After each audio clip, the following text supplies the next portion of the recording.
Watch original photos and videos related to this news by clicking on the link given in the description below the article courtesy.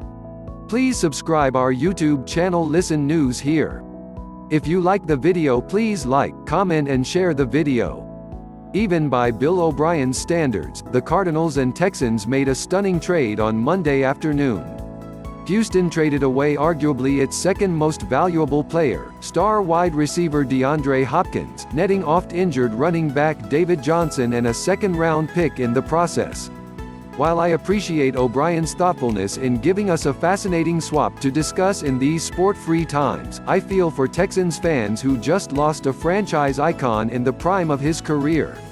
Here are my thoughts on what might be the biggest trade we'll see this offseason. Houston Texans get RB David Johnson, 2020 second-round pick, 2021 fourth-round pick. Arizona Cardinals get WR DeAndre Hopkins, 2020 fourth-round pick.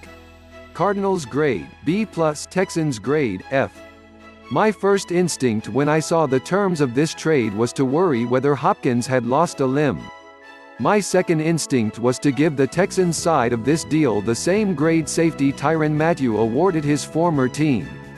This is a jaw-dropping, mind-bending, inexplicable trade for O'Brien, whose bizarre run as Texans general manager is going to be the subject of a 30 for 30 documentary one day.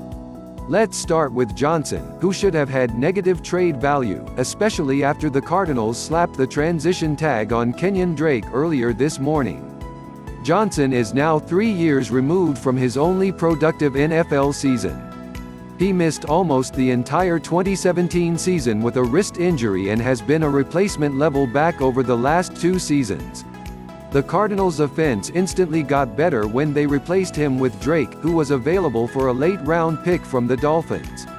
Johnson would likely be in line to get a 1-year deal in the $2 million range if he hit the open market. Instead, his $10.2 million base salary is already guaranteed for 2020, and $2.1 million of his base salary in 2021 guarantees in 5 days.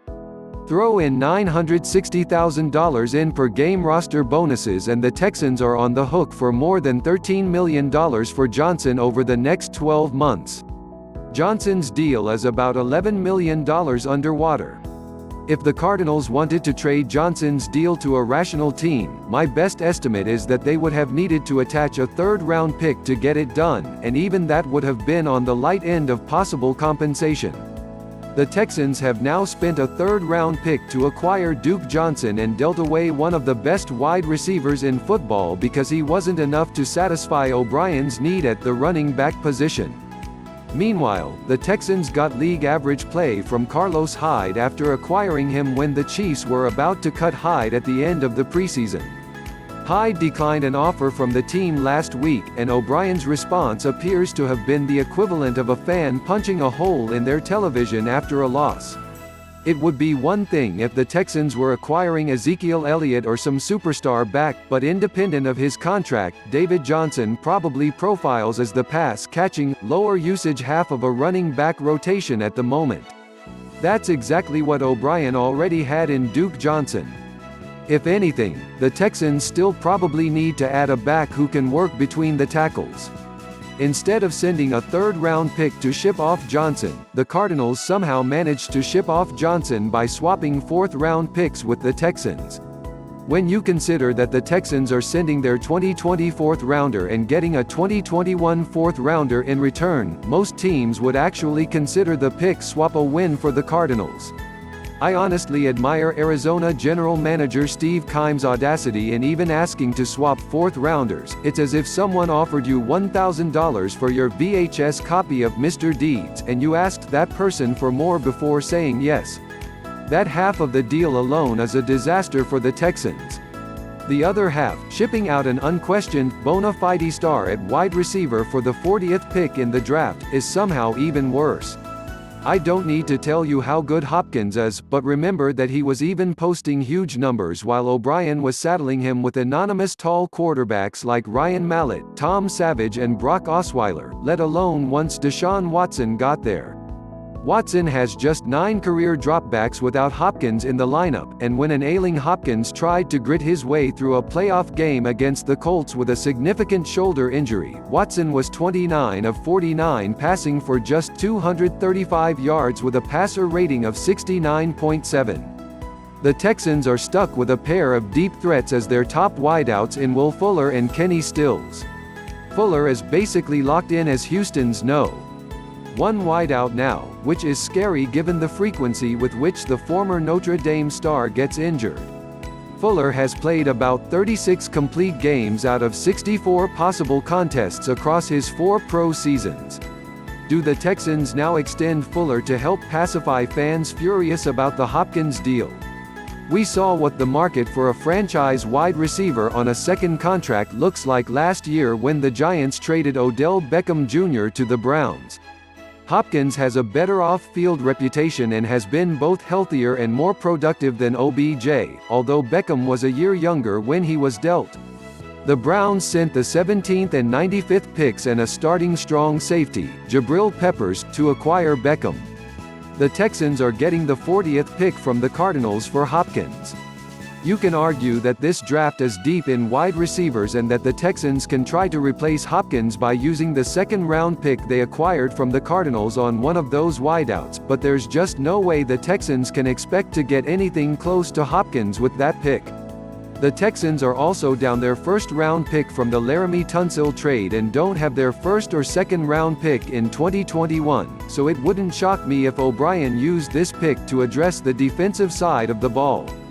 Comments after the trade have suggested Hopkins wants a new contract and that there was friction between O'Brien and his star receiver. I don't doubt those claims to be true, but they miss the point. Even if O'Brien decided that it was time to move on from Hopkins and didn't want to reward a frustrated player who was clamoring for a new deal, there's no way O'Brien can settle for a mid-second round pick, let alone simultaneously sending a pick swap to acquire a distressed, underwater contract. Hopkins is a franchise wide receiver in a league in which teams like the Jets, Colts, Raiders and Dolphins all have significant cap space and a need for a star wide receiver. The Ravens got a better deal for Hayden Hurst on Monday than the Texans got for Hopkins. Bill Belichick has moved on from star wide receivers like Deion Branch, Terry Glenn and Randy Moss in the past, but none was at the height of his powers like Hopkins, and Belichick was able to extract better deals for both Branch and Moss. Even if Hopkins falls flat on his face in Arizona and Johnson returns to form in Houston, this would be a disastrous trade for the Texans in terms of failing to maximize or remotely comprehend player value, which has repeatedly been a problem for O'Brien. The only mild criticism I can think of when it comes to the Cardinals here is that they've now devoted another asset to adding weapons for Kyler Murray when they need to add pieces for the league's 23rd ranked defense by DVOA. The Cardinals re-signed Larry Fitzgerald this offseason, transition-tagged Drake and now have 3 second-round picks committed to their wideout core in Christian Kirk, Andy Isabella and the second-rounder they shipped to the Texans for Hopkins.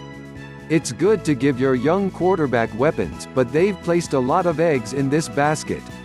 Ideally, the Cardinals would let Drake leave and devote the rest of their offseason to plugging holes on the defense, but this is a trade Arizona should and would make 100 times out of 100, regardless of the moves it made before the deal. The Cardinals will likely rip up the 3 years and $39.9 million remaining on Hopkins' deal and give him an extension, and while that will make him less valuable in terms of surplus value, adding a truly special talent to the roster is an easy victory for the Cards.